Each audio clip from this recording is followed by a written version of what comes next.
Qala musannifu rahimahullahu ta'ala wa nafa'ana wa iyyakum bi'ulumihi fi darain amin.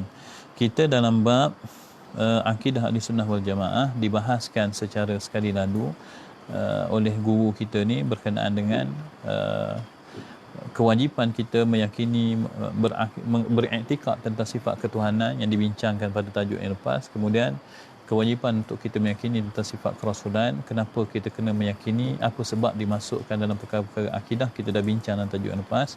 Semalam kita bincangkan sebahagian daripada khabar yang datang daripada Nabi SAW tentang perkara yang kita tak boleh nak nampak sampai bila-bila kecuali kita mati esok.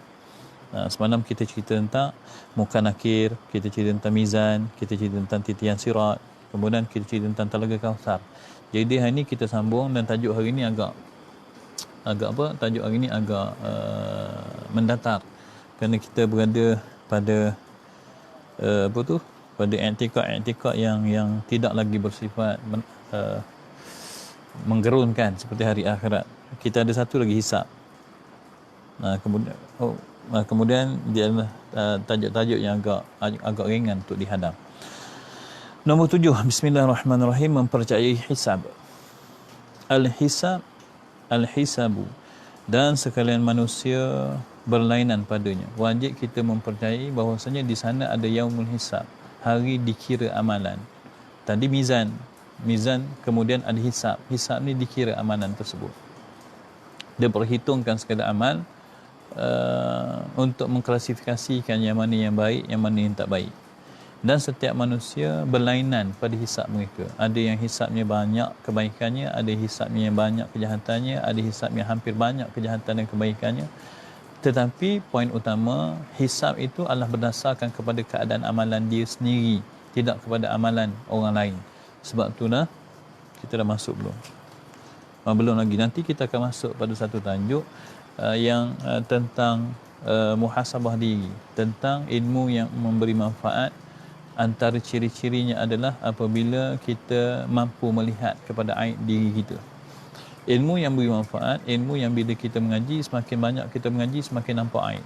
Kenapa nampak aib ni sangat memberi manfaat? Hari esok insya-Allah kita akan sentuh tajuk tersebut.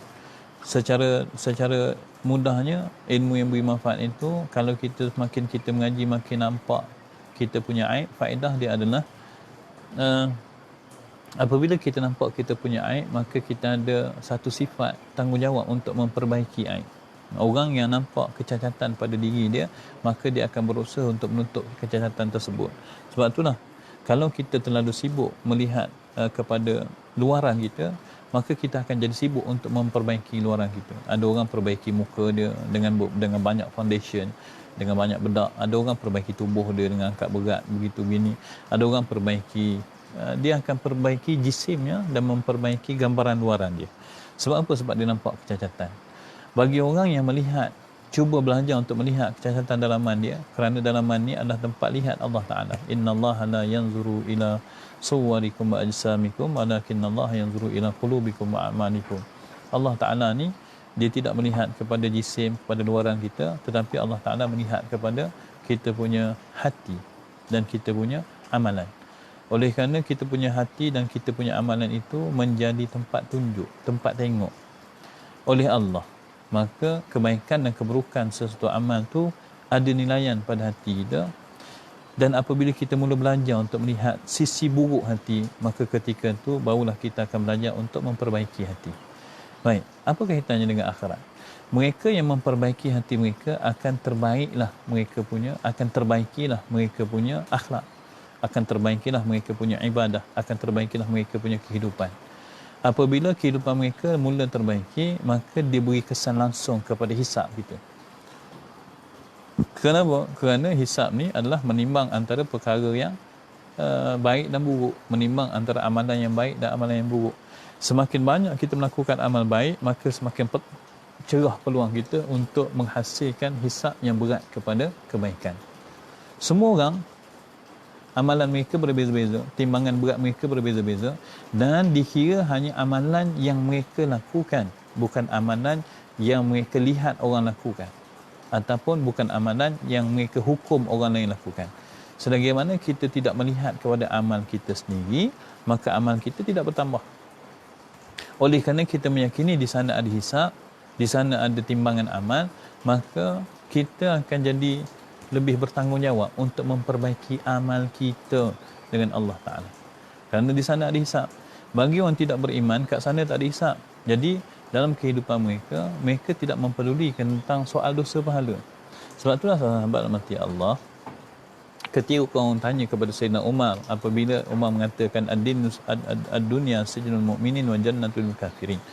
Orang tanya hadis ni pada Sayyidina Umar, wahai Umar khalifah, dia ni bukan orang Islam, dia orang bukan Islam. Dia kata, Umar, kamu kata dunia ini menjadi syurga kepada orang kafir dan menjadi penjara bagi orang beriman. Tapi kalau kamu tengok kepada kehidupan aku bukan orang beriman, tetapi aku juga bukan kaya. Kamu tengok, adakah ini syurga? Sebab kalau syurga mesti aku ni kaya, mesti aku ni senang lenang.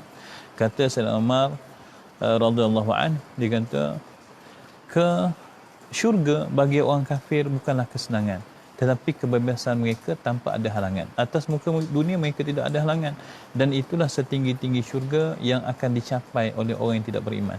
Sedangkan orang yang beriman itu syurga mereka di akhirat, seperti yang dijanjikan oleh Allah Subhanahu Wa Taala.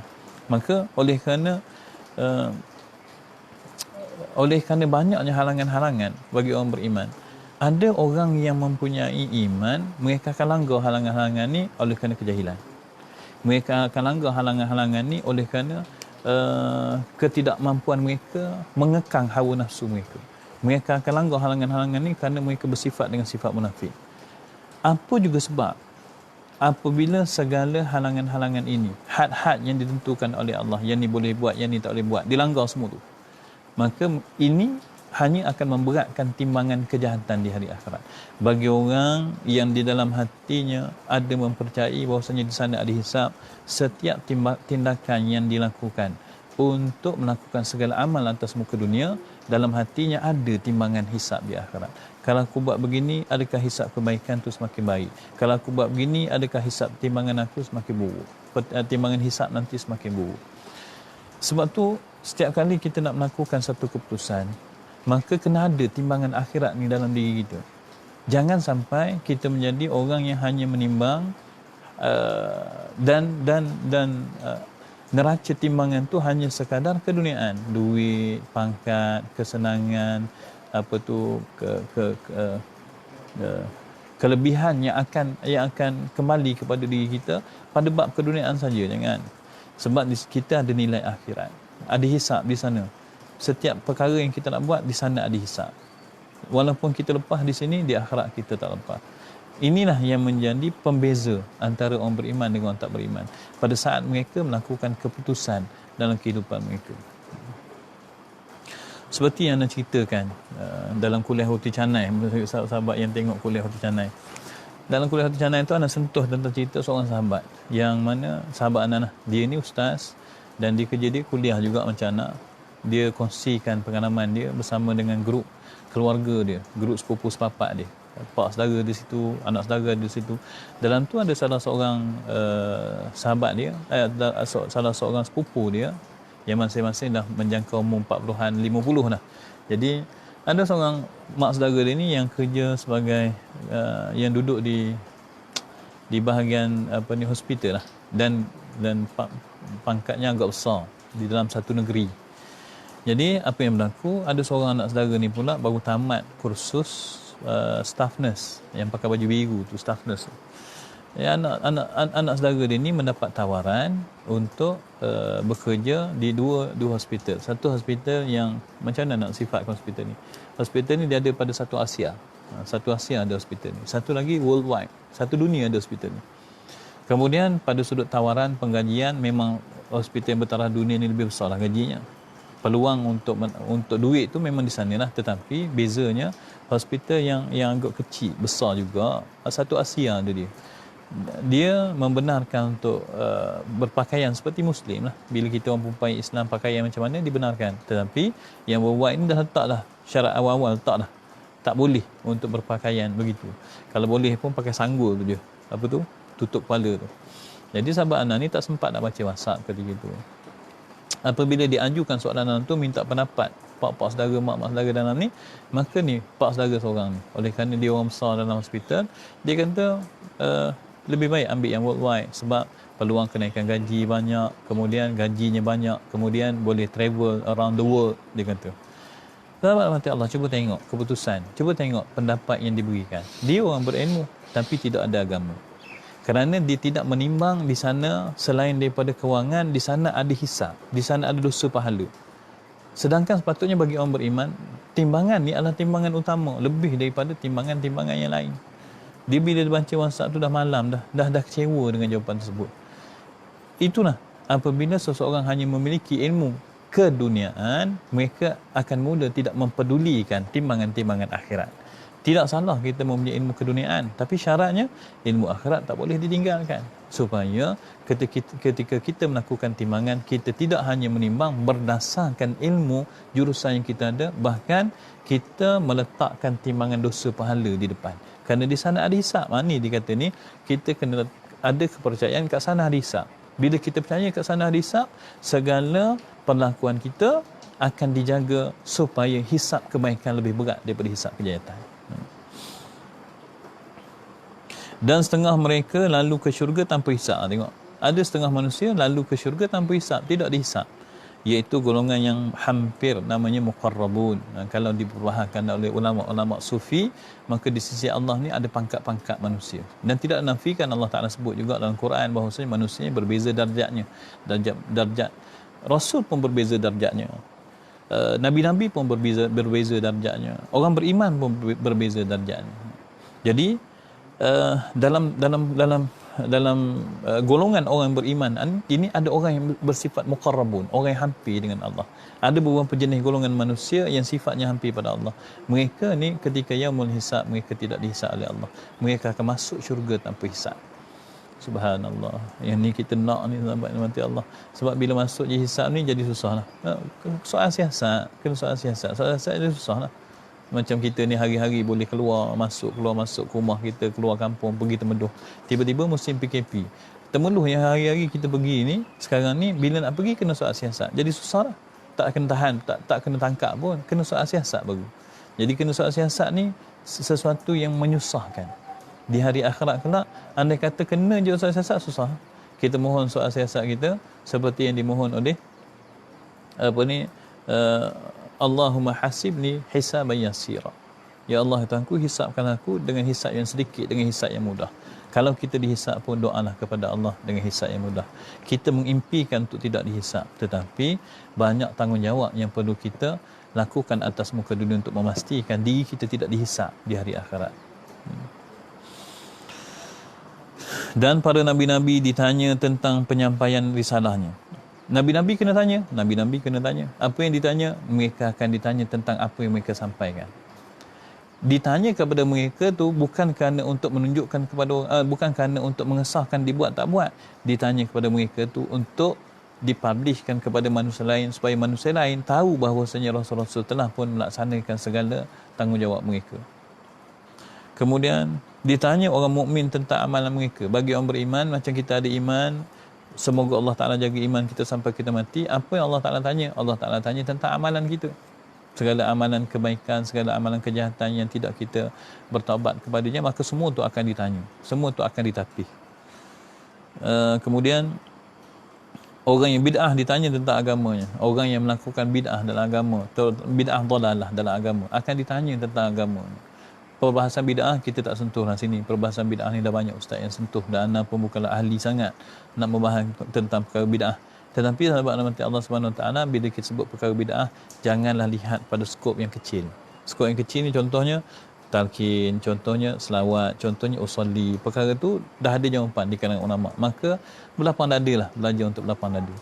Yang tidak digalakkan adalah bergaduh. Contohnya seorang berlaku pada zaman siapa? Syahid Hasan Al-Banna. Syahid Imam Hasan Al-Banna. Ada dua orang ulama yang mempertikaikan tentang pendapat satu sama lain. Seorang ulama ceritanya tentang solat tarawih 8 atau 20. Tahun ni kita tak nampak sangat perbahasan 8-20 ni, mungkin sebab PKP. Masing-masing tak sebut dah 20. Bila semayang kat rumah masing-masing, semua tak sebut dah 28 ni. Semua pilih 8 kot. Allah Ta'ala alam. Tapi berlaku pada zaman Syahid Imam Al-Banna. Dan kedua-dua orang ni ulama. Membahagikan yang ni 8, yang ni 20, yang ni kata orang ni salah, yang ni kata orang ni salah. Sehingga dah takdirkan oleh Allah, sampai masanya untuk Syahid pergi ke tempat tersebut untuk bertemu dengan ahli ikhwan di sana. Jadi bila dah sampai tu, duduk ulama ni berhadap, bertanyakan tentang 8 dan 20 ni mana betul. Syahid Imam Al-Banna menyebelahi siapa? Menyebelahi yang 8 ke menyebelahi yang 20? Kan kemudian kata Syahid, aku bukan ulama seperti kamu, tapi aku mengetahui bahawasanya menjaga daripada perkara yang haram lebih wajib daripada berterlingkah kepada perkara yang sunat. Yang haram apa? Yang haram memutuskan silaturahim. Sedangkan yang dipertelingkahkan adalah perkara yang sunat. Maka yang sunat dengan yang wajib, yang mana kena didahulukan? Mesti dahulukan yang wajib. Maknanya di sana kena ada salamatus sadri. Tapi bagi perkara bid'ah yang ditambah sehingga agama tu jadi rosak, perkara-perkara bid'ah dhalalah, yang ni ahli-ahli bid'ah akan ditanya tentang bid'ah mereka.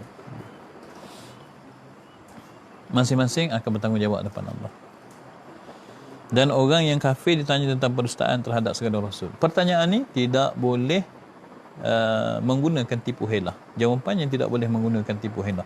Semua manusia dia akan menjawab dengan kebenaran. Mulut tak boleh menipu ketika tu. Tangan menjadi saksi, kaki akan berkata-kata, semua perkara akan jadi saksi. Inilah ketika keadilan Allah akan nampak jelas. Ketika tu tak ada tempat nak lari dah, tak ada tempat nak tipu dah. Atas muka dunia ni belik lah sahabat-sahabat. Duk rasa kita boleh belik orang, belik lah atas muka dunia ni.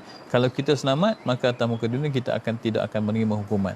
Tapi di hari akhirat tidak ada orang yang boleh terlepas daripada hukuman Allah Subhanahu Wa Taala. Bagilah alasan atas muka dunia. Mungkin kita boleh terlepas daripada ancaman-ancaman manusia. Tapi sisi Allah tidak ada alasan yang mampu untuk memberi helah dan dalih kepada Allah Subhanahu Wa Taala. Mempercayai yang ke-8, bahawa segala orang mukmin yang mengasakan Allah Ta'ala dikeluarkan daripada api neraka selepas diseksa hingga dengan anugerah Allah Ta'ala, maka tiada seorang pun orang mukmin yang tinggal dalam api neraka. Yang ke-8, seterusnya wajib kita mempercayai selagi mana seseorang itu mempunyai iman, kalaupun di akhirat kelak dibakar oleh api neraka, dia akan dikeluarkan oleh Allah dengan anugerah Allah. Sebab itulah iman ni pembeza. Iman ni pembeza antara iman ni pembeza hidup atas muka dunia. Mereka yang beriman dengan mereka yang tidak beriman akan digolongkan dalam dua golongan yang berbeza. Walaupun kadang-kadang orang yang ada iman tu dibakar dalam api neraka kerana kesalahan-kesalahan yang dilakukan, tapi iman itu menjadi syarat kalaupun dia nak dikeluarkan daripada neraka Allah. Nanti ingat satu cerita daripada guru ana tentang satu hadis Nabi SAW tentang seorang manusia yang dikeluarkan daripada api neraka tapi dalam tempoh yang sangat lama. Sahabat ceritanya ketika semua penduduk syurga dah duduk dalam syurga lama dah, mungkin juta tahun dah. Orang dalam syurga dah lupa dah tentang neraka. Lama sangat dah. Lama, masing-masing dengan nikmat masing-masing dengan kehidupan yang sempurna masing-masing. Dan orang dalam neraka ni pun dah duduk dalam neraka ni lama dah, berjuta-juta tahun mungkin. Sehingga mereka pun dah lupa dah tentang syurga. Lama sangat, juta tahun. Kita yang berlaku tahun lepas kita lupa dah. Yang berlaku 10 tahun lepas lagi lah. Yang berlaku masa kecil tak ingat dah. Ini juta tahun sampai semua orang dah lupa dah. Tiba-tiba daripada dalam neraka tu muncul satu suara. Duk sebut nama Allah ketika disakit. Sayup-sayup kedengaran suara dia. Lalu Allah Ta'ala memerintahkan malaikat untuk terjun dalam neraka cari siapa yang bersuara ni. Allah Ta'ala mengetahui siapa dia. Allah Ta'ala tahu. Cuma nak jadikan cerita. Lalu malaikat ni turun. Selama 70 tahun mencari dalam api neraka. Tak jumpa lagi ni. 70 tahun malaikat cari dalam neraka. Besar tak besar neraka ni. Bila malaikat turun nak pergi ke semua tempat dalam neraka ni, 70 tahun tak jumpa. Lalu malaikat naik, dia kata, ya Allah, tak jumpa lagi ni. Maka bila tak jumpa tu, lepas. Tak jumpa tu, dibiarkan perkara tu. Sampailah juta tahun dah ni. Sampai juta tahun. Berapa lama duduk dalam neraka, diseksa, diazab. Bunyi lagi sekali, Allah dalam neraka. Maka apa jadi? Allah Ta'ala kata, wahai malaikat, terjun dalam neraka pergi tengok. Siapa lelaki ni? Ambil dia bawa. malaikat masuk 70 tahun cari lelaki ni, tak jumpa. Subhanallah, alhamdulillah, la ilaha illallah, Allahu akbar. Luahnya neraka, tak jumpa. Maka bila tak jumpa, dia naik, dia kata, ya Allah, tak jumpa, tinggalkan isu tu begitu saja. Sampai juta tahun lagi. Sampai masing-masing dah lupa dah. Seorang lelaki ni sebut lagi Allah sekali dalam neraka. Bila malaikat terjun atas perintah Allah, maka selepas 70 tahun dibawa seorang lelaki yang hitam legam, yang hancur tubuhnya kerana telah dimamah oleh neraka jutaan tahun. Lalu Allah Ta'ala tanya pada lelaki ni didudukkan di atas tebing neraka, dalam keadaan muka dia menghadap ke neraka.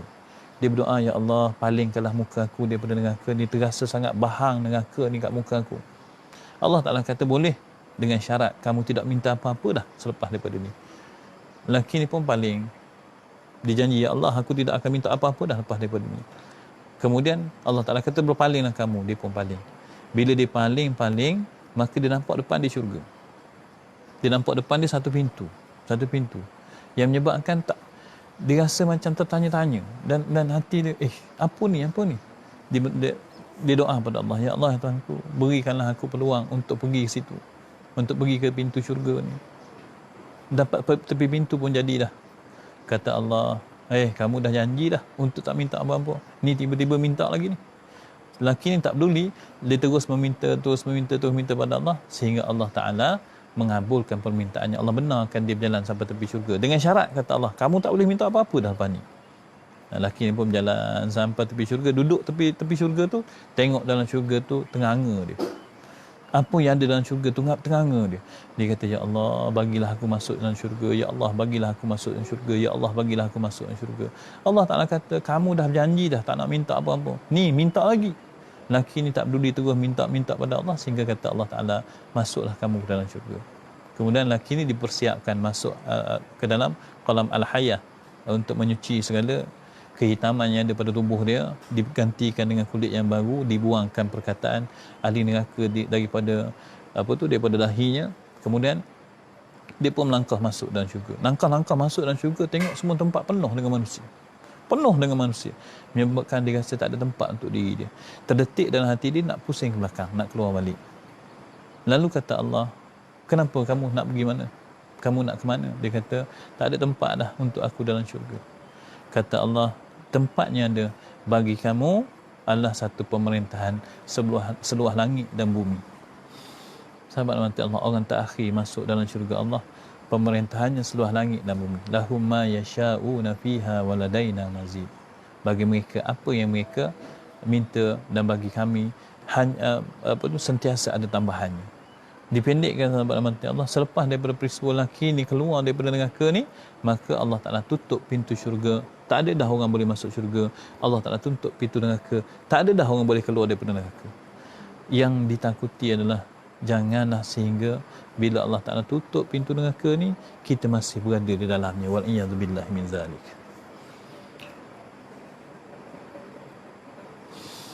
Semoga Allah Ta'ala menyelamatkan kita daripada fitnah tersebut. Yang ke-9, mempercayai syafaat segala rasul, salawat dan salam ke atas mereka. Kemudian syafaat sekalian ulama, kemudian syafaat sekalian syahid, dan kemudian syafaat sekalian orang mukmin menurut kemegahan dan derajat mereka di sisi Allah Ta'ala. Mana-mana orang mukmin yang tinggal dalam neraka dan tiada siapa yang memberikan syafaat kepadanya, nescaya Allah Ta'ala akan mengeluarkannya dengan anugerahnya. Dengan itu tiada orang mukmin yang kekal di dalam api neraka. Dan jika seorang itu ada iman di dalam hatinya walaupun sebesar satu zarah, yakni seumpama hama yang kecil sekalipun, nescaya dikeluarkannya daripada api neraka, maka masuk ia dalam syurga. Yang ke-9, wajib mempercayai di sana ada syafaat. Sebab itulah di atas muka dunia kita kena mengejar syafaat, selawat pada Nabi. Kalau sahabat tengok puak-puak habaib, ulama-ulama habaib sentiasa menyatakan tentang kepentingan berselawat, dan mereka menyatakan tentang hadis-hadis betapa syafaat Nabi dekat dengan orang yang berselawat. Maka belajarlah untuk berselawat, banyakkan selawat, banyakkan istighfar setiap hari. Sebab syafaat ni kunci masuk neraka. Guru anda cakap begini lah, kita duit ada banyak, dekat tanah ni ada 20 biji rumah. Rumah ni harga dia 100,000 contohlah. Kita ada 50 orang, semua ada RM100,000. Yang pastinya walaupun semua ada RM100,000, tak semua akan dapat rumah. Sebab 50 orang, 20 rumah. Yang pasti 30 orang tak dapat. 20 orang je yang bakal dapat. Siapa yang akan dapat ni? Semua melakukan permohonan. Tapi apabila dipilih, 30 dibuang, 20 akan diberi kunci. Daripada 50 orang ni, walaupun kesemuanya mempunyai RM100,000, yang diberi kunci sajalah yang boleh masuk dalam rumah. Jadi milik dia. Duit ni diibaratkan seperti amal. Sesiapa yang mempunyai amal sebanyak mana sekalipun, tetapi mereka tidak mempunyai kunci di akhirat, mereka tak boleh masuk syurga Allah. Sebab masuk syurga Allah adalah dengan anugerah, bukan hanya dengan amal. Sebab tu dalam hati Allah, belajarlah untuk banyakkan amal, tetapi belajarlah juga untuk bergantung dengan Allah, bukan bergantung dengan amal. Di hari akhirat kelak ada syafaat. Maka syafaat ini akan menjamin seseorang itu untuk dilepaskan, untuk dimasukkan dalam syurga ataupun dilepaskan daripada neraka. Ada orang dengan syafaat tak masuk langsung neraka. Ada orang dengan syafaat terus masuk syurga tanpa hisap. Ada orang dengan syafaat daripada hukumannya yang lama dalam neraka jadi sekejap. Ada orang dapat syafaat yang sepatutnya duduk dalam neraka kekal, kemudian dikeluarkan daripada api neraka. Macam-macam jenis syafaat. Dan kalau seseorang itu tidak mendapat syafaat, siapa yang boleh beri syafaat? Sekalian Rasul, syafaat sekalian ulama, syafaat sekalian syuhada, syafaat sekalian orang mukmin menurut kemegahan dan darjat mereka. Masing-masing akan mempunyai syafaat untuk diagihkan. Siapa mereka? Rasul-Rasul.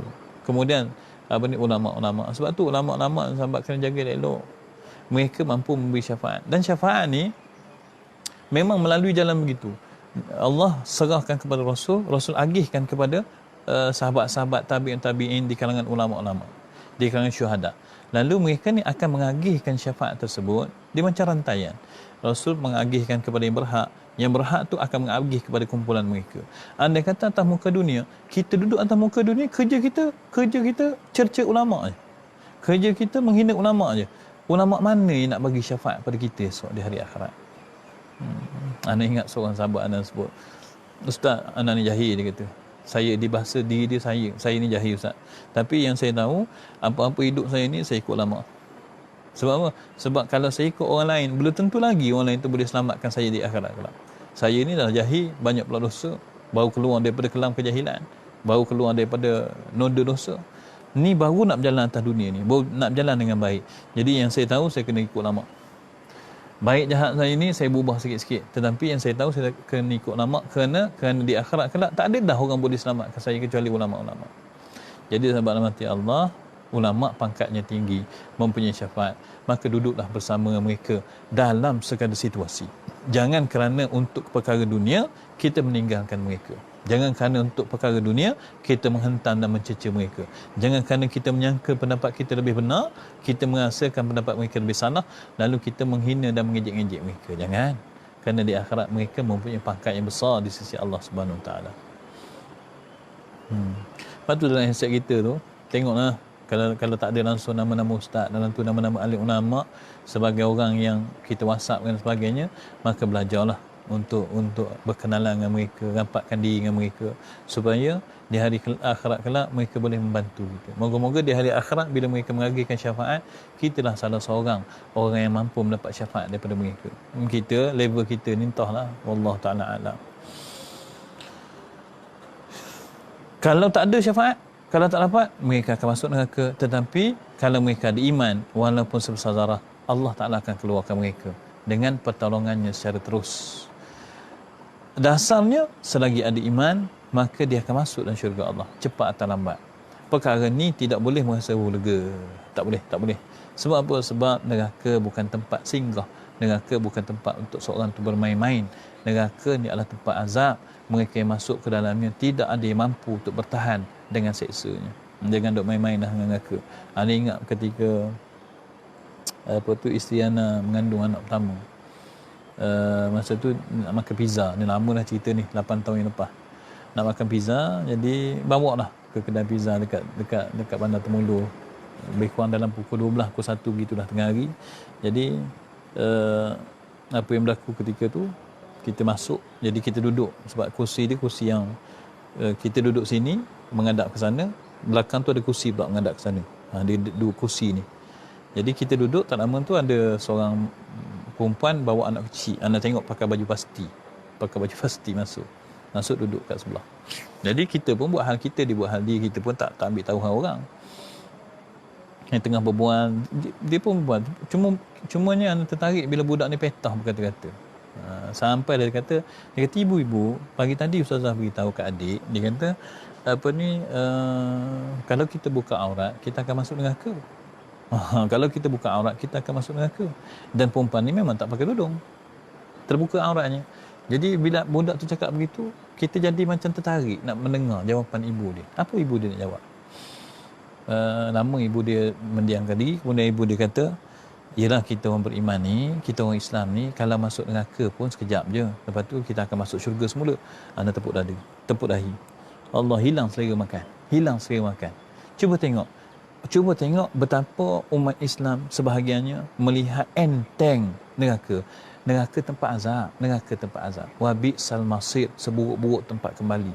Sahabat mati Allah, kalau rumah kita tu buruk sangat sampai atap tak ada siksaan pun, tapi tempat tu terlalu buruk, kita tak sanggup nak balik. Rumah kita terbakar, lepas terbakar tu nak balik rumah kita ni, tak balik dah. Seburuk-buruk tempat kembali atas muka dunia, tak busuk, tak menyakitkan, cuma terbakar je, tak ada atap, sampai basah dalam tu, tak ada tempat nak tidur, itu pun tak sanggup nak kembali dah. Neraka seburuk-buruk tempat kembali kerana dia tempat azab. Allah Ta'ala, situ tempat Allah Ta'ala menurunkan azab, tempat Allah Ta'ala mengazab mereka yang derjana, mereka yang melakukan maksiat atas muka dunia. Sudah pasti tempat tersebut adalah seburuk-buruk tempat, yang mana orang masuk dalamnya mereka tidak akan bertahan walaupun tu satu saat. Sebab itulah jangan memikirkan untuk tak apalah, kita ada iman, lama-lama esok kita masuk syurga juga. Ya Allah, ya Rabbi, buang. Kok kalau ada dalam hati kita, buanglah perkara tu. Kita tak nak masuk neraka walaupun sekejap. Maka jadilah sebaik-baik orang yang beriman kepada Allah Subhanahu Wa Taala. Jadilah sebaik-baik orang beriman kepada Allah Subhanahu Wa Taala. Jadilah sebaik-baik orang beriman kepada Allah Subhanahu Wa Taala. Allahu Akbar. Yang ke-10, mengiktikadkan bahawa segala sahabat-sahabat Nabi kita Muhammad sallallahu alaihi wasallam iaitu semuanya adil, dan Sayyidina Abu Bakar As-Siddiq yang diridai Allah Taala itu lebih utama daripada sekalian manusia, yang kemudian daripada Nabi kita Muhammad sallallahu alaihi wasallam, dan kemudian daripada sekalian Nabi. Baik, di kalangan sahabat-sahabat termasuk dalam perkara akidah, di kalangan sahabat-sahabat itu maka semuanya adil. Kalau kita tengok dalam sejarah, kadang-kadang agak memeningkan. Bagi orang mula belajar sirah agak memeningkan. Ni sahabat ni pegang dengan sahabat ni. Sayyidina Ali karramallahu wajhah berpegang dengan dengan Siti Aisyah radhiyallahu anha. Dan pegang Jamal yang sahabat yang Sayyidina Ali tembah kaki unta. Siti Aisyah radhiyallahu anha. Sahabat-sahabat Nabi dibunuh daripada kalangan sahabat. Sayyidina Muawiyah dengan Abu Dzar Al-Ghifari mempunyai perseteruan yang besar. Sayyidina Muawiyah dengan Sayyidina Ali karramallahu wajhah. Banyak cerita yang kalau kita baca, macam mana sahabat-sahabat pun gaduh. Yang kita perlu i'tikad adalah sahabat-sahabat semua ada kemuliaan sisi Allah. Yang berlaku di antara mereka fitnah berlaku, yang berlaku di antara mereka batu api berlaku, menyebabkan mereka tidak mendapat maklumat sebenar, maka berlakulah seperti yang telah ditakdirkan oleh Allah. Tapi tidaklah mengurangkan martabat mereka di sisi Allah. Setiap daripada mereka wajib kita i'tikadkan martabatnya tinggi, semuanya mulia sisi Allah. Janganlah kita termasuk dalam kancah perbahasan sahabat ni hina, sahabat ni hina. Ada beberapa kelompok dalam Islam ni yang cuba menaikkan sahabat ni, yang menolak sahabat ni, dan perkara itu tak pernah selesai. Tetapi kita bagi orang beriman, kita meletakkan satu i'tikad sahabat Nabi semua mulia sisi Allah. Tak perlulah kita nak bandingkan. Tetapi Sayyidina Abu Bakar As-Siddiq semulia-mulia manusia selepas daripada kalangan ulul azmi rasul-rasul, kalangan rasul-rasul, kalangan nabi-nabi, orang yang paling tinggi di bawah pangkat kenabian, Sayyidina Abu Bakar As-Siddiq. Yang tu tak perlu kita nak jadikan sebagai perbahasan. Cukup sekadar kita mempercayai seperti yang telah disusun oleh ulama. Kemudian diikuti oleh Sayyidina Umar yang diridai Allah Ta'ala. Awalnya Sayyidina Abu Bakar As-Siddiq, lepas tu Sayyidina Umar Al-Khattab, lepas tu Sayyidina Uthman Al-Affan yang diridai oleh Allah, lepas tu Sayyidina Ali karramallahu wajhah, lepas tu sahabat yang 6 ni di bawahnya disusun mengikut kemuliaan sisi Nabi. Kemudian selepas 4 orang mereka ni disebut sebagai sahabat utama yang 4 ni, sahabat kanan ni, selepasnya ada 6 sahabat yang dijanjikan syurga. Sahabat yang 6 itu ialah Sayyidina Talhah yang diridai oleh Allah, Sayyidina Zubair bin Awam yang diridai oleh Allah, Sayyidina Sa'ad bin Abu Waqqas yang diridai oleh Allah, Sayyidina Sa'id bin Zaid yang diridai oleh Allah, Sayyidina Abdurrahman bin Auf yang diridai oleh Allah, dan Sayyidina Abu Ubaidah Amir bin Al-Jarrah yang diridai oleh Allah. Kemudian baki sahabat kita Muhammad sallallahu alaihi wasallam. 6 orang ni dijanjikan oleh Nabi dengan syurga ketika mereka masih hidup lagi. Jadi 6 orang ni kemuliaannya mengatasi kemuliaan sahabat-sahabat yang lain. Kemudian selepas daripada itu disusunlah di kalangan sahabat Nabi itu. Semua ada kemuliaan masing-masing. Tak perlu kita nak menuding jari mereka salah, mereka begitu, mereka begini, kerana telah ditetapkan mereka ni adalah yang paling baik di kalangan manusia. Ahli Badar semuanya yang paling baik di kalangan manusia. Sehingga kejahatan-kejahatan mereka selepas daripada itu diampunkan dosanya oleh Allah. Kita belum tahu. Jadi jangan sibuk menuding jari siapa betul siapa salah. Lahum ma kasabat walakum ma kasabatum. Bagi mereka dengan amalan mereka, bagi kamu dengan amalan kamu. Apa amalan kita? Kita duk ukur sahabat ni lebih mulia ataupun tidak, soalnya amalan kita apa? Duk sibuk nak ukur orang ni, amalan kita tu apa? Dibimbangi yang kita ukur tu selamat dah sisi Allah, kita tak selamat pada hari kematian kita, kerana sibuk mengukur baik dan buruk orang lain yang telah pun meninggal dunia. Baik, sesiapa yang mengiktikadkan segala yang demikian itu dengan iktikad yang nyata, iaitu ta'yin, maka mereka adalah daripada kalangan ahli al-haq, ahlul haq, iaitu i'tikad ahli-sunnah, dan terlepas ia daripada kaum yang sesat dan kaum yang bid'ah. Sesiapa yang beriktikad tentang ketuhanan seperti yang telah dibaca secara sekali radu, nak mendalaminya dalam kitab akidah lah. Sesiapa yang mempercayai kerasulan seperti yang telah dibaca, nak memperkemaskan i'tikad tersebut melalui kitab akidah. Sesiapa yang mempercayai tentang perkara yang dibawa daripada lidah Nabi SAW seperti yang kita baca, mendalaminya dalam kitab akidah. Kalaulah kita telah mengikat i'tikad kita sebegitu, maka kita ni dikira sebagai ahlul haq. Ahli ilmu mengatakan, ahli ilmu ni ahli ulama mengatakan kalau i'tikad kita seperti itu, maka benarlah i'tikad tu, jagalah i'tikad tu. Tak perlulah kita ni nak tukar i'tikad dah, jaga jelah i'tikad tu. Dan insya-Allah dia akan terlepas daripada kaum yang sesat dan kaum yang bid'ah. Fanas'alullaha kamalal yaqini wa thabatad dini lana wa likafatil muslimina innahu arhamur rahimin. Maka aku mohon kepada Allah keyakinan yang sempurna dan ketetapan dalam beragama bagi kita dan seluruh orang Islam, sesungguhnya dialah yang maha penyayang. Kita berdoa kepada Allah semoga i'tikad yang kita ada dalam diri kita ni adalah i'tikad yang sah iman kita, sehingga i'tikad ini mampu untuk menyelamatkan kita di hari akhirat kelak. Jadi sahabat rahmat Allah Subhanahu Wa Taala, sebagai penutupnya untuk kuliah hari ini, itulah kuliahnya pada hari ini. Cuma sebagai penutupnya, pesanan ana kepada kita orang awam. Kita ni orang awam je tuan-tuan sahabat. Orang awam artinya kita bukan orang alim. Bila kita orang awam ni, lazimkanlah untuk mengaji, terutama pengajian yang melibatkan perkara akidah. Satu, terutama